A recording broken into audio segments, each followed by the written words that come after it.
Goeiedag en welkom. Vandag neem ons jou reg uit na die hartjie van Saga Prefektuur in Japan, na 'n plekkie met die interessante bynaam, die naaltjiedorp Kohoku. Klink interessant, né? Die naaltjie. Ja, en ons gaan saam deur 'n paar bronne wat jy met ons gedeel het. Dis so 'n mengsel van, kom ons sê, plaaslike aanbevelings en dan ook meer amptelike toerisme-inligting. Goed, so 'n lekker kombinasie. Op die oog af, kyk, is Kohoku 'n landboudorp. Die helfte van die dorp, lees ons hier, is steeds landbougrond. Veral rys en sojabone. Tipies platteland, sou mens dink. Ja, maar soos ons deur jou bronne gewerk het dit duidelik geword, daar skuil. Wel, daar skuil soveel meer agter daardie landelike fasade. Ons missie vandag, om daardie ryk geskiedenis, die verborgde stories en ja, die unieke plekkies vir 'n besoeker, wat in hierdie materiaal genoem word, saam te ontrafel. Dis amper soos 'n skattejag deur jou notas. Absoluut. En dis juist die kontras wat dadelik boei, né? Jy verwag dalk net landerye, maar dan onthul die bronne hierdie laag van geskiedenis, party letterlik in klip geets en unieke ervarings. Ja. Dis daardie kombinasie van die aarde, die geskiedenis en die mense se stories wat Kohoku blykbaar so spesiaal maak. Kom ons kyk wat ons alles hier kan uitgrawe. Goed, kom ons begin by daardie landbouidentiteit, want dis duidelik steeds belangrik. Jou notas lig 'n groep genaamd Berry Button uit. Dis interessant, dis 'n groep jong boere. Ja, gelei deur meneer Kitahara Ryota. Hy het van Nagasaki af hierheen getrek. Reg. En hulle klink nogal innoverend. Wel, die bronne beskryf hoe hulle nie net boer nie, maar ook, markte hou en oeservarings aanbied, veral vir kinders. Dis gaaf. So dis opvoedingdig ook. Ja, dit wys daardie landbougees is nie iets staties nie, dis lewendig en dit pas aan. Hulle fokus op opvoeding en gemeenskapsbetrokkenheid, wat 'n lekker moderne draai gee aan 'n eeueoue bedryf. En daardie fokus op die grond lei ons natuurlik direk na die kos. Een plek wat prominent genoem word, is Yuki no Sato Daichi no I. Ja, Daichi no I. Reg langs die Kohoku treinstasie sê jy. So, dis maklik bereikbaar. Klink so? Ja. Dis 'n direkte verkooppunt, soos hulle dit noem. Wat beteken jy koop die produkte reg van die plaaslike produsente af? Groente, rys, maar ook verwerkte goed soos brood en gebak. En hier's 'n interessante detail. Hulle gebruik soms Kohoku se eie plaaslik gekweekte koring en rysmeel. Sien, dis daardie ultra-plaaslike etels wat deurkom, regtig van die dorp vir die dorp. En meneer Kitahara van Berry Button het 'n spesifieke aanbeveling by Daichi no I, die pers en wit odango. Odango, daai soet rysbolletjies, hè? Ja, hy beskryf dit as 'n eenvoudige, amper nostalgiese smaak, gemaak met handgemaakte anko. Dis daai soet rooi boontjie pasta. O ja, anko, heerlik. Blykbaar is die plaaslike inwoners mal daaroor en is veral naweke gewild. Klink na iets wat jy sommer vroeg moet gaan proef voor dit uitverkoop is. Ja, nee, daai soort goed gaan vinnig. Dis dikwels daardie eenvoudige, tradisionele lekkernye wat die hart van 'n plek se koskultuur wys. En wat van meneer Kitahara se eie produk? Jou bronne noem sy plaasrys Kitahara plaasrys. Ja, en die klim val op die manier hoe dit gekweek word. Organies of met minimale plaagdoders. Maar wat my opgeval het, is sy persoonlike getuienis. Wat sê hy? Hy sê volgens die bron dat toe hy die rys die eerste keer proe, het dit hom verras met 'n ware ryssmaak. Iets wat hy nie verwag het nie, al was hy blykbaar nie voorheen iemand wat baie oor rys gedink het nie. Nou, dis 'n sterk aanbeveling, veral van 'n boer self. Dit impliseer 'n kwaliteit en 'n karakter wat uitstaan, selfs vir iemand wat nie 'n rysfynproewer is nie. Presies. En die bron stel voor, jy eet dit doodgewoon as witrys, sonder te veel souse of baaikosse, juis om daardie unieke smaak te waardeer. Maak sin. En dis gewoonlik ook by Daichi no I beskikbaar, né? So dis 'n direkte lyn van die innovatiewe boer na jou bord. Nou goed, as jy dalk lus is vir 'n meer formele aansetete, daar's 'n plek genaamd Dining Kitchen Genie wat ook in die materiaal genoem word. Genie, ja. Hulle gebruik ook plaaslike bestanddele, sê die bronne. Dit klink na 'n gewilde middageteplek, veral onder vroue en gesinne. Die beskrywing noem goeie porsiegroottes en baie baaikosse. Wat altyd 'n bonus is. Ja, en die een gereg wat spesifiek uitgelig word, is die Saga Bees Hamburg. Saga beesvleis. Dis redelik bekend in Japan vir sy kwaliteit, né? Interessant dat jy dit hier in 'n hamburger-styl kan kry. En dit lyk nie of Genie die enigste opsie vir daardie bekende beesvleis is nie. Jou bronne lys ook Tommy Beef en 'n ander een wat my aandag getrek het, Tanaka Chikusan Beef Shop. Ja, die Tanaka Chikusan winkel is besonder interessant. Dis nie net 'n winkel nie, dis 'n plaaswinkel. Hulle verkoop direk van die Tanaka beesplaas af. Reg van die bron af. Presies. En hier kom daardie dieper landbouverbande weer na vore. Die bron noem dat die Tanaka-familie al geslagte lank boer en noue verhoudings met plaaslike rysboere handhaaf. Vir wat? Hoekom is dit belangrik? Vir kwaliteitsvoer vir hul beeste, dikwels rysstrooi en ander byprodukte van die rysboerdery. So die een hand was die ander. Dis fascinerend. Dit wys hoe daardie landbou-ekosisteem in mekaar pas. Die rysboere en die veeboere ondersteun mekaar al lank. Dis nie net 'n transaksie nie, dis 'n verhouding. Presies. Dit gee 'n gevoel van diepgewortelde tradisie langs die nuwe energie van mense soos meneer Kitahara. En die Tanakas, hulle bied ook aanlyn verkope en geskenkpakkette aan, so hulle is duidelik ook met die tye aanbeweeg. Maar die kern bly daardie direkte band met die plaas. Ja, dit wil voorkom asof Kohuku, eer die klein naaltjiedorp, eintlik 'n onverwagse bestemming is vir uitstekende kwaliteit vleis reg van die bron af. Goed, daardie diepgewortelde landbouverbande is 'n perfekte oorgang na die dorp se selfs dieper wortels, sy geskiedenis. Die bronne wat jy gedeel het, is ryk aan historiese plekke en stories, veral rondom een spesifieke plek, die Ritakuji-tempel. Ja, Ryutakuji, dit klink na 'n plek met 'n ongelooflike lang geskiedenis. Een van die bronne stel die stigtingsdatum so ver terug as 816 na C. Dis die vroeë Heian-periode. Sjoe, dis oud. En hierdie details verstommend. Die huidige hoofpriester is blykbaar die 37ste geslag en sy familie wat die tempel bestuur. 37ste. Kan jy jou dit indink? Byna 1200 jaar se ononderbroke geskiedenis en spirituele leierskap in een familielyn. Dis amper ondenkbaar, ja. En dit lyk of die stories wat aan hierdie tempel kleef net so merkwaardig is. Een wat uitstaan is die Zazen Ishi, die meditasieklip. Die Zazen Ishi, wat is dit presies? Wel, dis nie sommer net 'n klip langs die pad nie. Die bronne beskryf dit as 'n plek wat jy moet verdien om te sien. Dit lê so wat 150 meter bo die tempel aan die einde van 'n stil, blykbaar uitdagende paadjie. So, jy moet letterlik moeite doen, amper soos 'n klein pelgrimstog om daar uit te kom. Presies. Maar die storie maak dit blykbaar die klim werd. Die legende of geskiedenis gaan terug na die vroeë Muromachi-tydperk rondom 1358. 'n Zenmeester genaamd Shinku Zenji het hierdie spesifieke afgeleë klip ontdek. En wat het hy daar gedoen? Hy het dit gekies as sy plek vir Zazen. Daardie bekende sittende meditasiepraktyk in Zen-boeddhisme, diep konsentrasie en stilte. Hy het hierbo op hierdie klip gesit en mediteer. Net daar, op die klip. Ja, en sy toewyding het nie ongesiens verbygaan nie. 'n Plaaslike heer of samurai-leier, ene Yamaguchi Takumi no Kami, was so beïndruk toe hy die meester daar sien mediteer het, Dat hy wat gedoen het? dat hy besluit het om die grond waarop die huidige Ryutakuji-tempel staan, aan Shinku Zenji te skenk vir die stigting van die tempel. Die bron noem selfs dat die klip self amper perfek natuurlik gevorm is vir iemand om gemaklik in daardie zen-posisie te sit. Is ongelooflik. 'n Plek waar jy amper die eeue se stilte en konsentrasie kan aanvoel. Beslis. En dit lyk of daar nog geskiedenis rondom daardie selfde meditasieklip is, die Juroku Rakan Shikizobutsu. Wat is dit? Ja, die 16 Arhat standbeelde. Hulle staan blykbaar in die omgewing van die Zazen Ishi. Arhats. Dis wysgede of heiliges wat verligting bereik het in boeddhisme, né? Dis reg. So hierdie 16 klipbeelde is nogal betekenisvol.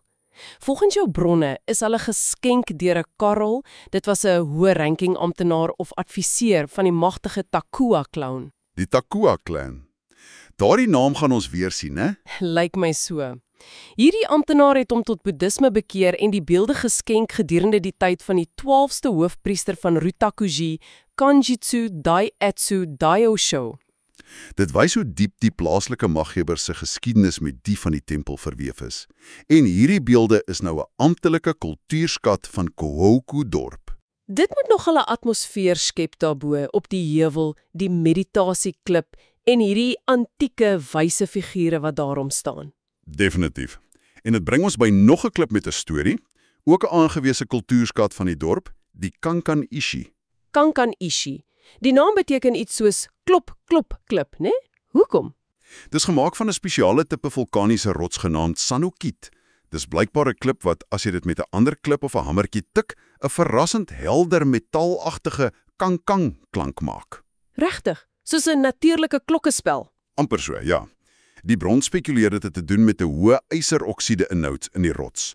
Maar weer eens, dis die legende wat hierdie klip onvergeetlik maak. En dis 'n hartroerende een, as ek reg onthou uit die notas. Dit speel af tydens 'n baie gewelddadige tydperk, sowat 450 jaar gelede. Ja, tydens intense gevegte tussen 3 magtige plaaslike clans, die Arijima, die Giba en die Ryuzoji. Die gebied was duidelik 'n oorlogsone. Te midde van hierdie chaos was daar 'n samurai genaamd Aki Mondo. En hy het sy vrou probeer beskerm. Ja, sy swanger vrou. Hy het haar in 'n grot naby hierdie klip weggesteek. En toe het hy die grot se ingang met hierdie groot Kankan-ishi toegemaak, waarskynlik om haar te beskerm teen vyande of wilde diere. Met die belofte om terug te kom. Ja, met die belofte dat hy sou terugkom om haar te kom haal, sodra die gevaar gewyk het. Maar tragies genoeg het Aki Mondo nooit teruggekeer nie. Hy het waarskynlik in die gevegte gesneuwel. Ag, dis hartverskeurende. Inderdaad. En die legende wat hieruit ontstaan het, en wat blykbaar selfs in die amptelike volksverhale van Saga Prefektuur opgeteken is. Wat sê die legende?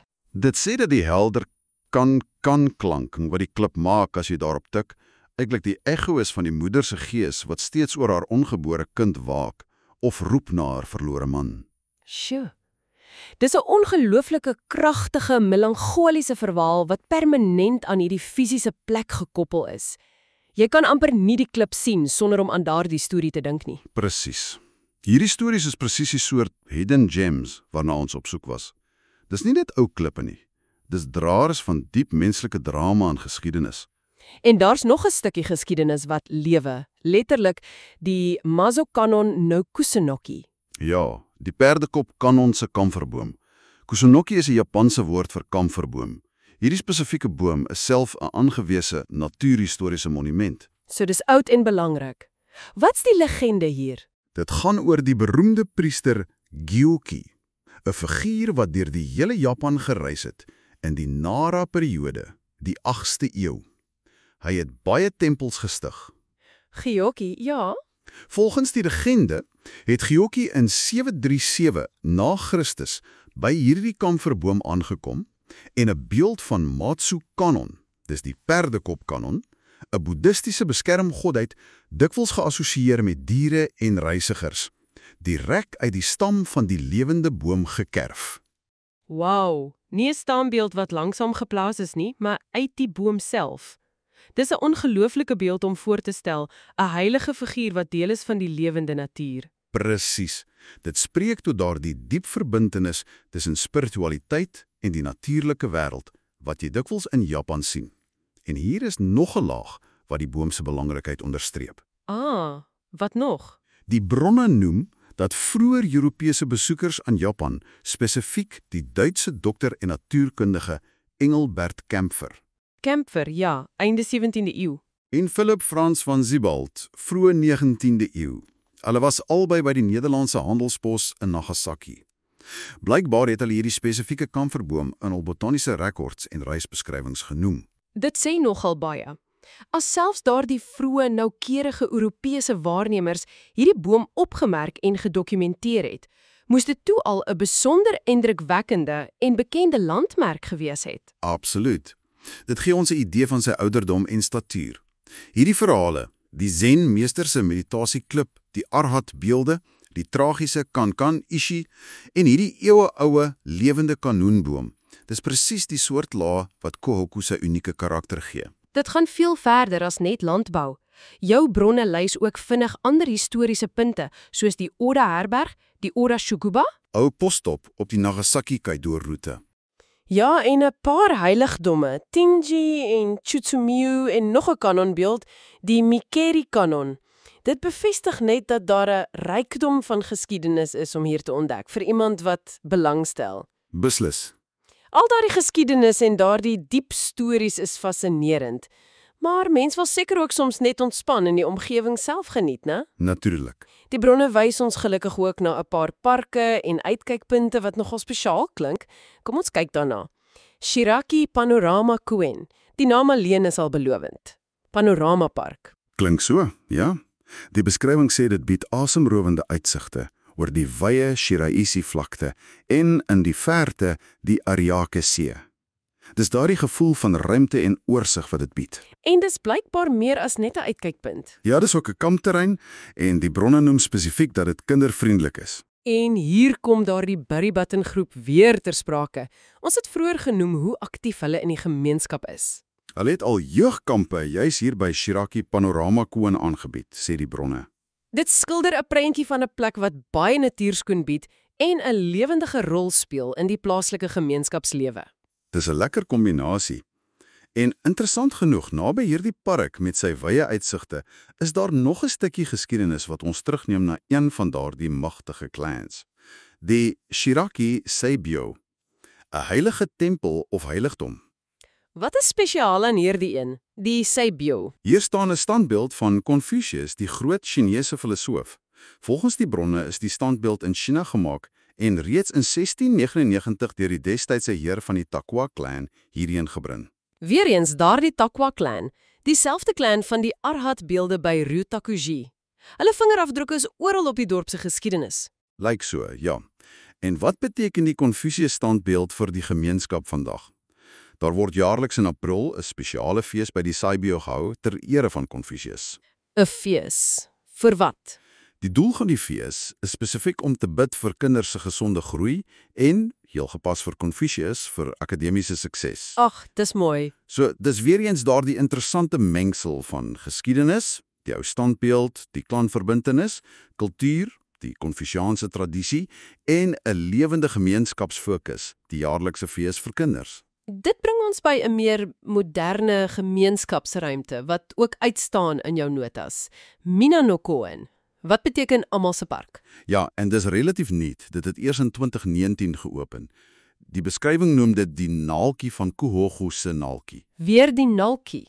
Ja, dit suggereer dis regtig in die middel van die dorp en bedoel as 'n sentrale bymekaarkomplek. Dit klink baie soos 'n moderne, multifunksionele gemeenskapssentrum in die buitelug. Dit lyk so.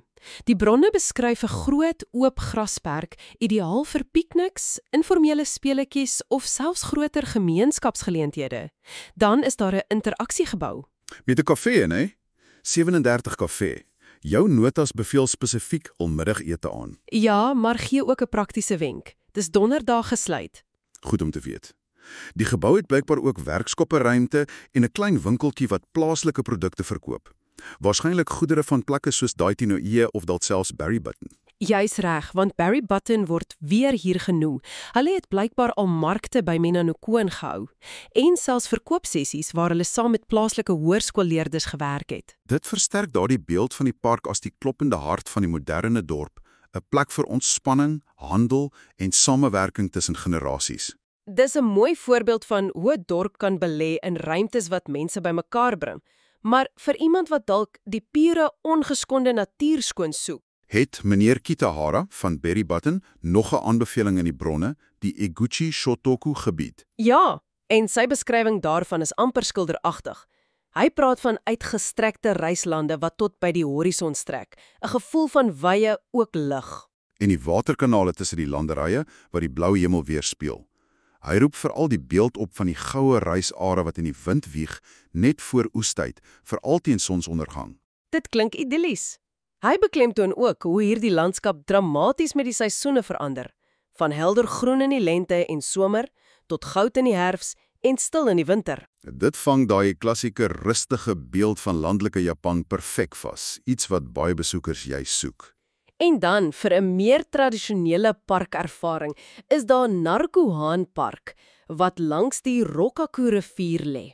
Dit klink na 'n goeie plek vir gesinne. Ja, die beskrywing noem speeltoerusting vir kinders en dis gewild vir pikniks en informele uitstappies. Daar is ook 'n softbalveld langsaan en jou bronne maak ook terloops melding van die Hanamatsuri-gebied. Waaroor ons nou gaan praat. Ja, dis bekend vir sy higanbana blomme op die regte tyd van die jaar, daai treffende rooi spinnekoplelies, nog 'n seisoenale gesig om na uit te kyk. Goed, so ons het heerlike kos geproe, ten minste in ons verbeelding, diep in die geskiedenis gedelf en deur pragtige parke en landskappe gewandel. Maar wat van dinge om aktief te doen in Kahoku? Is daar unieke aktiwiteite wat jy as besoeker kan ervaar, volgens jou bronne? Een aktiwiteit wat beslis uitspring, is arbeipluk. Dit klink dalk eenvoudig, maar die plek wat genoem word, het 'n interessante storie. Vertel meer, die plek se naam is Hanamatsuri Ishigonotani. Hanamatsuri, Arbeivallei. Wat kan jy daar pluk? Jy kan blykbaar Saga Prefektuur se eie, relatief nuwe arbeikultivar, genaamd Ichigo-san, pluk. Die naam is nogal oulik, Ichi-go is arbei, san is 'n eretitel, meneer arbei. Ja, en dis blykbaar 'n groot soet arbei. Jy kan ook die jarelange plaaslike gunsteling Sagahoneka daar pluk. Seisoen is rofweg van Januarie tot Mei. Klink heerlik, maar jy het genoem daar's 'n storie agter hierdie arbeiplaas. Ja, en dis nogal inspirerend. Die mense wat die plaas bestuur, gaan onder die naam Hanamatsuri-mura, Hanamatsuri dorp. Hulle is eintlik 'n gemeenskapsgroep met 'n groter visie. Wat is die visie? Wel, die Hanamatsuri-omgewing, soos baie landelike dele van Japan, het oor die jare inwoners verloor. Verstedeliking, veroudering, jy ken die storie. Hierdie groep gebruik nou die aardbeiplaas as 'n manier om nuwe lewe en ekonomiese aktiwiteit na die gebied te lok. So dis 'n gemeenskapsherlewingsprojek wat om aardbeie draai. Regtig. Lyk so, ja. Die bronne noem dat hulle hoop om die sukses van die aardbeiplaas te gebruik as 'n katalisator, met toekomstige planne om dalk 'n kafee en selfs 'n klein gastehuis in die Hanamatsuri-gebied te open.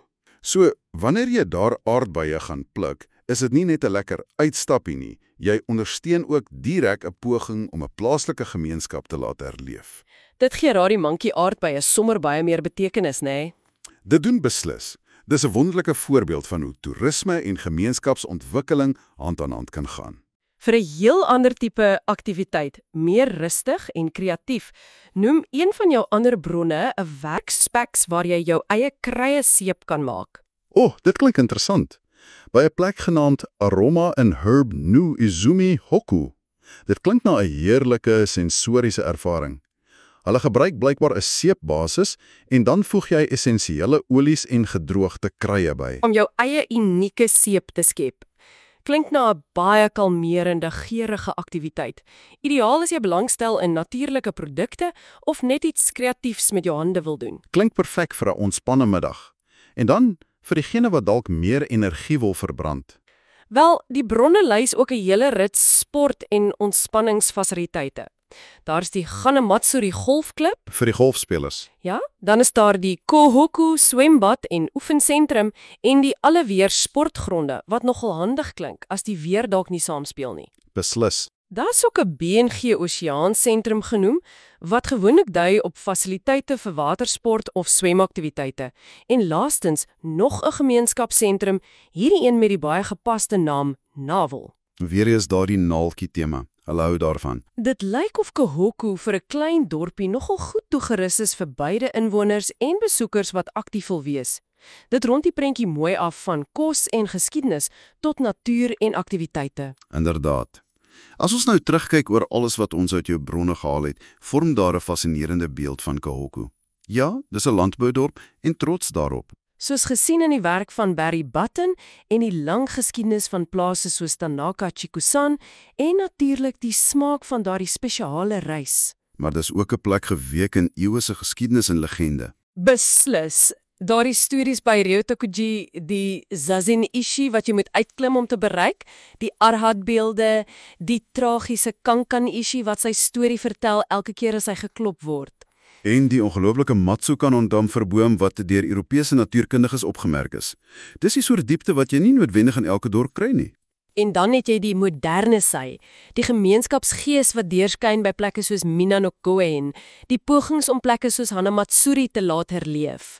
Die pragtige uitsigte vanaf Shiraki Panoramakoon en die rustige skoonheid van die Egiguchi Shotoryos landingskappe. Dis 'n ryk tapestrie. Dit wys net weer hoe belangrik dit is om verby die oppervlak te kyk, né? Hierdie verskuilde skatte, die stories, die spesifieke plekke, die mense en hul inisiatiewe.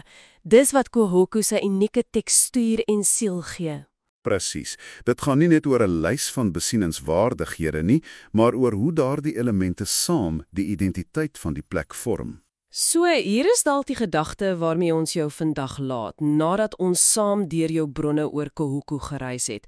In 'n wêreld wat al hoe vinniger beweeg en waar baie plekke probeer om soortgelyk te lyk om toeriste te lok, watter rol speel die doelbewuste bewaring en die aktiewe vertel van hierdie baie spesifieke, hiperplaaslike stories en tradisies?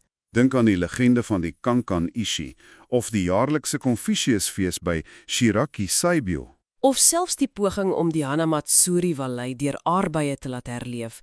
Hoe vorm hierdie dinge die toekomstige identiteit van 'n plek soos Kohoku? Dis 'n belangrike vraag. Gaan dit net daaroor om unieke verkoopspunte vir toerisme te skep of is daar iets dieper aan die gang? Iets oor hoe 'n gemeenskap se eie verhaal verstaan, sy wortels eer en sy uniekheid behou. Selfs terwyl dit aanpas by die onvermydelike veranderinge van die moderne wêreld. Ja, daardie stories en plekke is dalk die ankers wat keer dat 'n plek se siel wegdryf. Iets om oor na te denk, veral as jy dalk self jou volgende reis beplan en wonder of jy dalk 'n draai moet maak by plekke wat nie altyd op die hoofroetes lê nie. Daardie naaltjie van Saga klink beslis na 'n plek met baie lae om te ontdek.